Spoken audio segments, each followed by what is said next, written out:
आपका स्वागत है हमारे चैनल में। आइए जानते हैं बिहार के शिक्षकों के लिए क्या खबर आ रही है।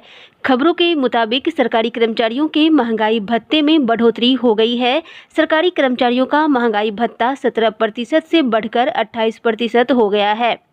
डीए और डीआर में बढ़ोतरी 1 जुलाई से लागू मानी जाएगी और इसका भुगतान दशहरा के पहले कर दिया जाएगा। दशहरा अर्थात 15 अक्टूबर के पहले से भुगतान शुरू हो जाएगा। एक आंकड़े के मुताबिक केंद्र सरकार के इस फैसले से तकरीबन 1.2 करोड़ केंद्रीय कर्मचारियों और पेंशनर्स और सरकारी कर्मचारियों को फायदा होगा। गौरतलब है कि 7वें वेतन आयोग के तहत फिलहाल सरकारी कर्मचारियों को 17% ही महंगाई भत्ता मिलता था।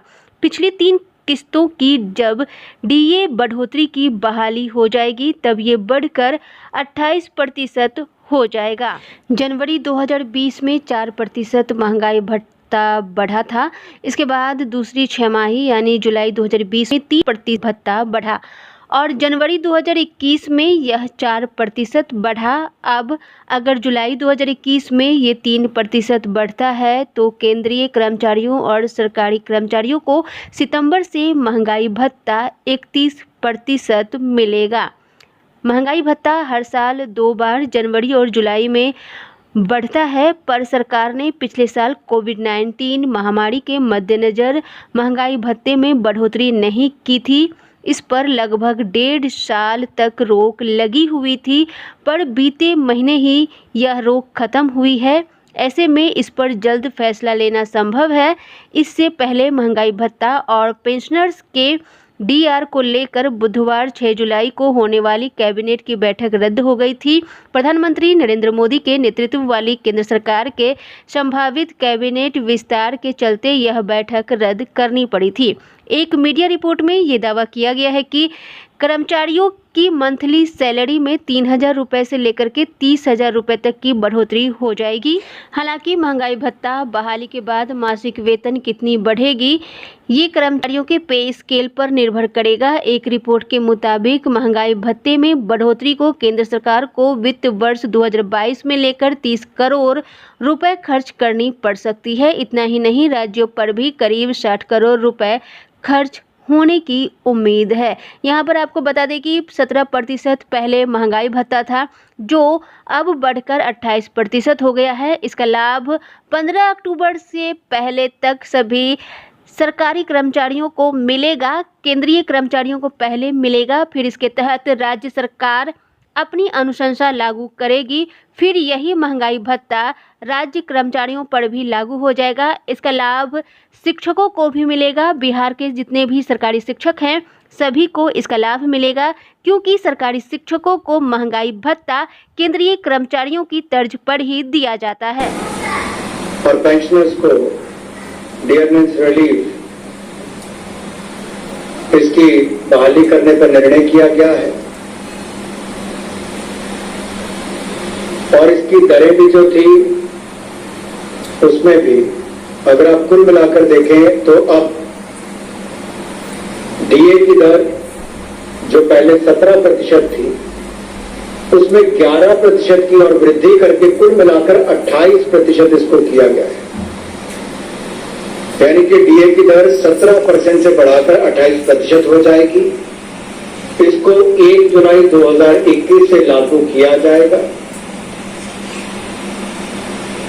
और इस प्रस्ताव ये जो हमने निर्णय किया है इससे जो हमारे सरकारी कर्मचारी हैं, पेंशनर्स हैं, उसको लाभ भी मिलेगा।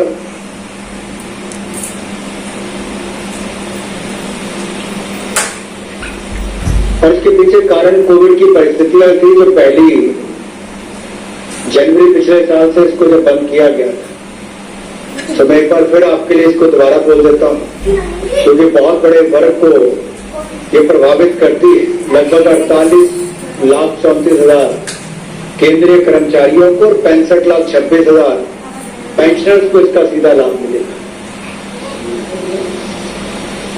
इन view of the unprecedented situation which arose due to the COVID-19 pandemic, 3 additional installments of dearness allowance to the central government employees and dearness relief to the pensioners which were due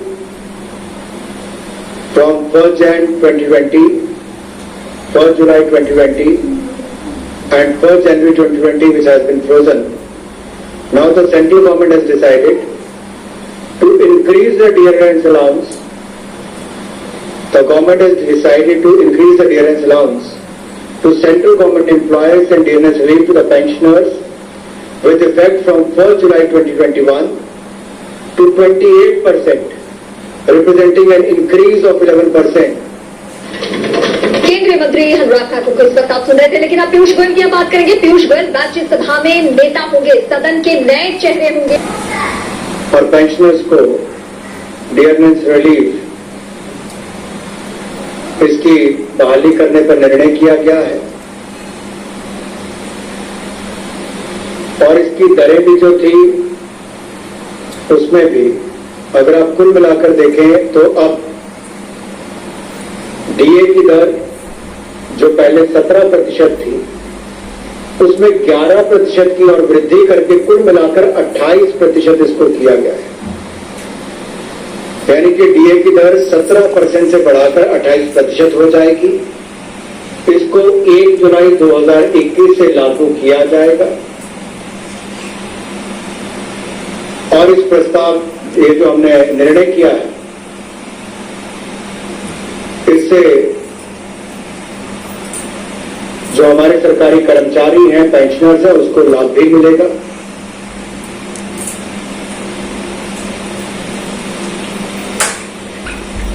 और इसके पीछे कारण Covid की परिस्थितियां थी जो पहली जनवरी पिछले साल से इसको जब बंद किया गया था। तो मैं एक बार फिर आपके लिए इसको दोबारा बोल देता हूं क्योंकि बहुत बड़े वर्ग को ये प्रभावित करती है। लगभग 48,34,000 केंद्रीय कर्मचारियों को और 65,26,000 पेंशनर्स को इसका सीधा लाभ मिलेगा। इन view of the unprecedented situation which arose due to the COVID-19 pandemic, 3 additional installments of dearness allowance to the central government employees and dearness relief to the pensioners which were due from 1st Jan 2020, 1st July 2020 and 1st January 2020 which has been frozen. Now the central government has decided to increase the dearness allowance. The government has decided to increase the dearness allowance to central government employees and dearness relief to the pensioners with effect from 1st July 2021 to 28%, representing an increase of 11%. केंद्रीय मंत्री अनुराग ठाकुर को इस वक्त आप सुन रहे थे, लेकिन आप पीयूष गोयल की बात करेंगे। पीयूष गोयल राज्यसभा में नेता होंगे, सदन के नए चेहरे होंगे।